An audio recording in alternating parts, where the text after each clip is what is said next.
Good. Where are you? I am in Laguna Beach right now.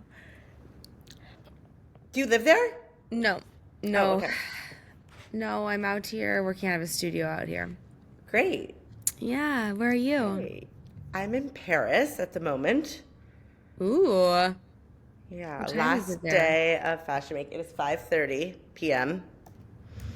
Nice. Wait, you say is it Fashion Week stuff right now? It's like it ended yesterday. Ooh, how was it? It was nice. It was nice. I just am like a lingerer, so I always stay a little longer than I need to be somewhere.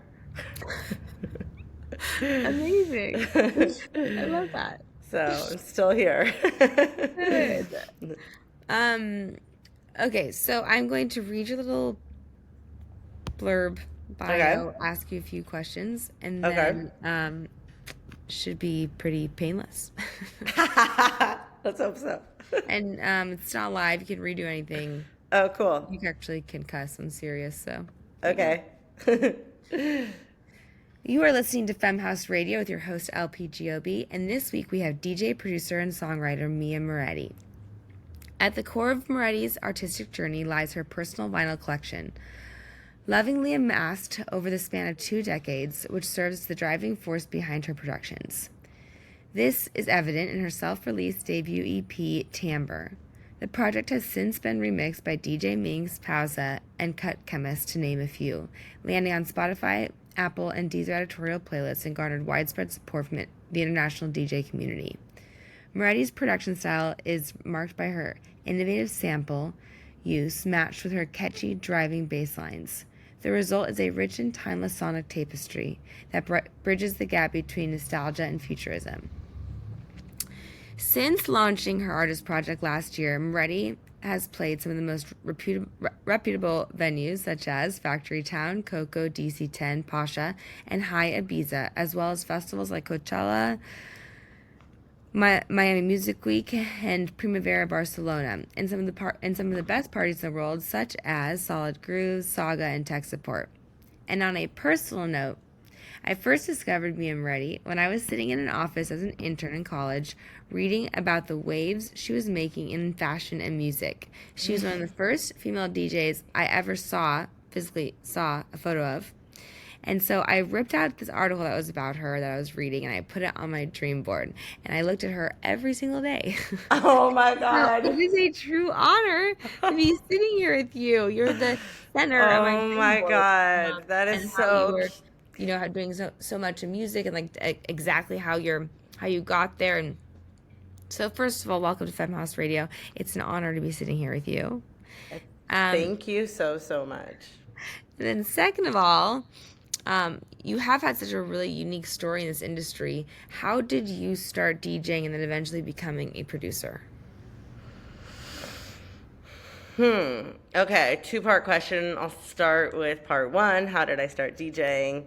I walked into a nightclub when I was 18, had never been to a nightclub before, grew up in a really musical family, had no idea DJs existed, and then was sort of like transfixed by this creature that sat in the like top of the room and sort of like told this story to everybody, and it felt like everyone in the club was listening to this story. And I loved the way, and that DJ actually, I remember very specifically, it was DJ AM, who at the time was playing a lot in Los Angeles. This was mashup culture, turntablism, all vinyl. And it was such a beautiful way for me to receive music in a different format than I thought music always was. And it sort of bridged this world of writing and storytelling, because I just loved how a DJ really takes you on a journey and really can like tell you a poem or tell you a love story, or like, I don't know, I thought there was also this like beautiful back and forth dialogue happening with songs. Like a woman could be singing something, and then the next song is like a response from somebody, or maybe it's a lover or a friend, and then it's sort of like, I really liked that lyrically. And so I was always drawn to lyrics, for that reason. Song titles, I'm like a total whore to the title of the song. You know, like if it's a good title, I don't care. Like I'm gonna play it, even if it's like not maybe the best song on the album. I just like can't help myself. So that's how I started DJing, and then I just started collecting records. My first job was at the Standard Hotel on Sunset Strip. I remember it was very strict rules. They were very simple. It was just do not play any top 40 from any decade, and you have to play all vinyl. So that was kind of like the most beautiful opportunity to just get to dig and explore and find stuff and not become this slave to what was popular. That was the opposite of what they wanted. So I feel really lucky to have that sort of as like my introduction. Cool. And so then I moved to New York. I just like kind of hit the block. I started like going up and down Avenue. I lived on Avenue A. I went down the street, any bar, just like asked them if they needed a DJ. I was like young at the time, and I think that's the beauty about being young. I just moved to New York. I didn't know anybody. I had nothing to lose. I didn't care. I was just like, I'll try anything. I was, 18 or 19. So I just booked some gigs at some like little like happy hours or whatever. They wouldn't pay me. I would be like, okay, well maybe you'll like give me drinks for my friends or something, like some sort of negotiation. I love a negotiation. So I feel like honestly, like we're moving towards that in our world anyways. Like everything is some sort of trade.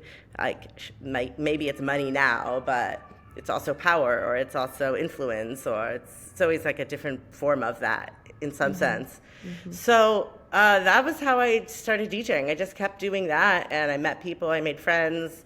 It's New York City, so it's the center of fashion in the States. So my friends were making a collection, or working at a PR firm or whatnot. So I got a lot of opportunities from just being around. And then I just kept doing that. I kept doing that, and I kept DJing, and it was like decade went by, some more time went by, and then it was COVID, and I had just moved to Los Angeles, and I really couldn't. I mean, I don't know, where were you, like what stage of your career were you at, and where were you when COVID started? Oh gosh, I had just started doing some baby touring, a lot with a group, Sophie Tucker. I went on the road with them a lot. Oh. And I had just released like one or two of my own productions, and yeah, that's where I was when the world hit. It was actually probably a good thing. It definitely made me a better producer throughout that time. So then you sort of honed in on producing when you weren't touring, and yeah. So I guess like for me, I hadn't really been producing at all actually, and I just really could not connect on any level DJing from home.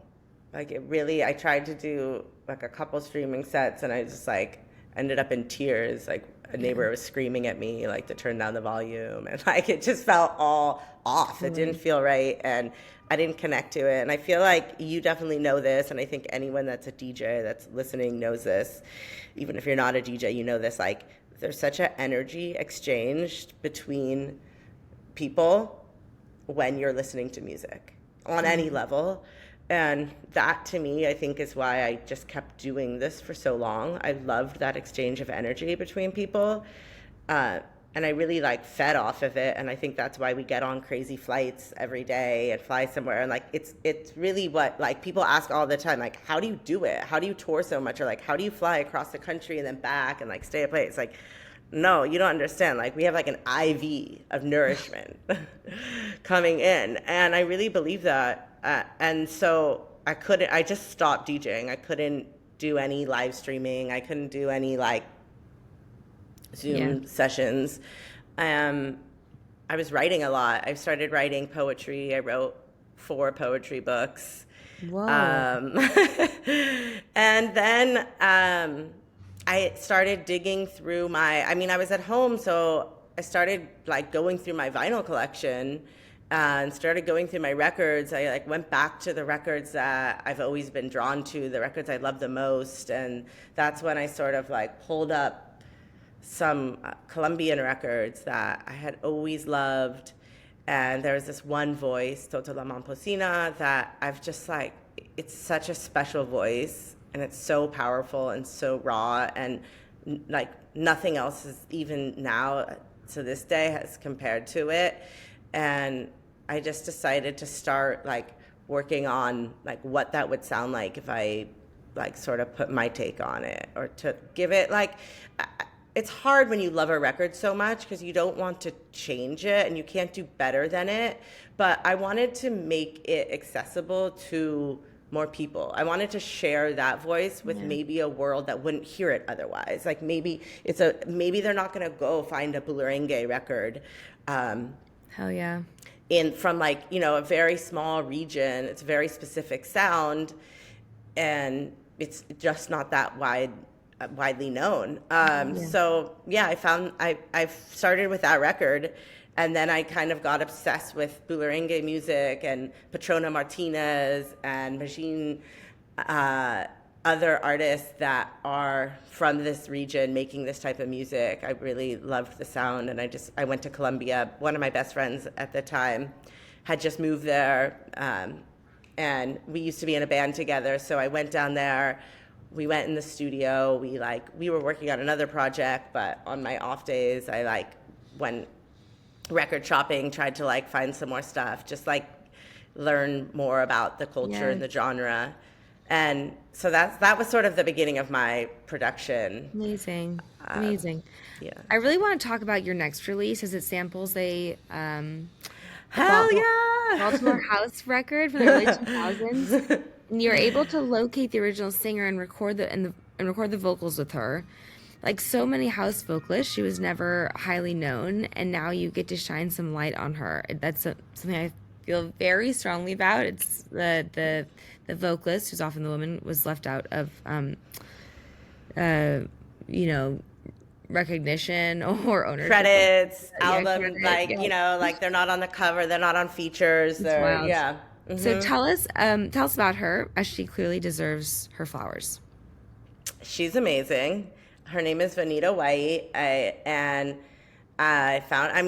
thank God for the internet, because I just found her on Facebook, and I wrote her, and she wrote me back. I think she like thought she was being catfished for a second. Actually, that was the first thing she said. She's like, "Can you send me a photo so I know you're real?"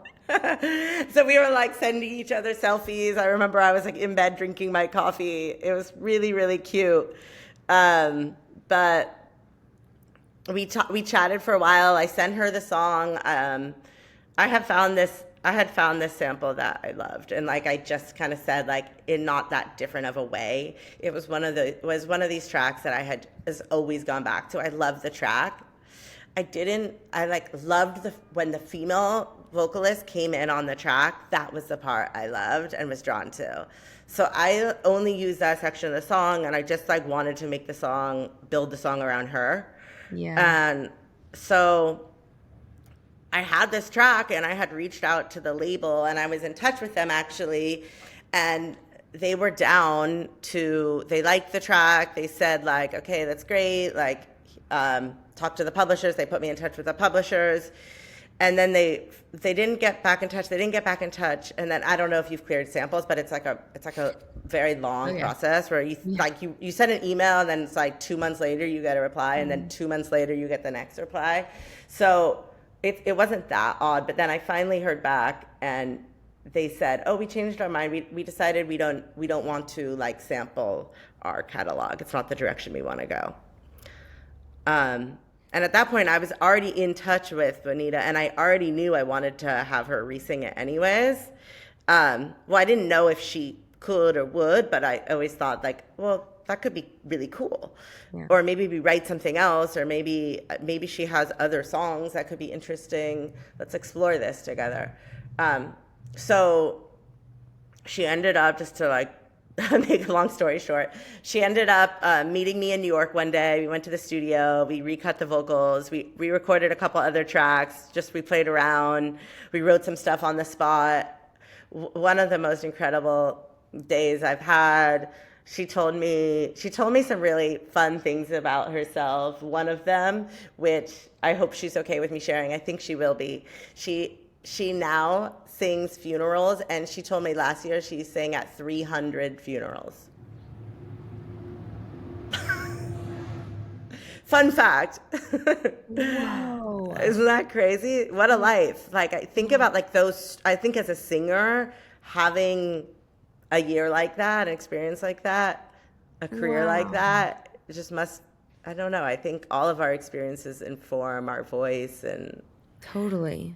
Wow, that is a lot of depth there. Yeah. It just now that we are coming to wrap up time, I just wanted to give you an opportunity to tell us what is next for Mia Moretti. More music, a lot more music. I think that for me, producing, sort of using samples was a really like safe space where I could feel like not a blank piece of paper in front of me. It kind of let me get started. And now I think I'm sort of, all right, I'm ready to just like write my own songs and bring in the singers I want and start from scratch. And so a lot of original production that's not sample based, which has been really fun. It's hard, but it's good. It's like that good hard that feels very rewarding. Yes. Yeah. Oh, I can't wait to hear that. Well, thank you so much for being a guest on Femme House Radio. I truly have had a photo of you on this very important dream board that changed my life. So thank you for being visual representation for My gosh. for others and for going out there in the world and figuring out how to do what you do and make mistakes. I think that's totally waves. Okay. Yes, yeah, and make waves in the scene because you're powerful. So thank you so much for being with us. Thank you. Have a great day. Enjoy the studio.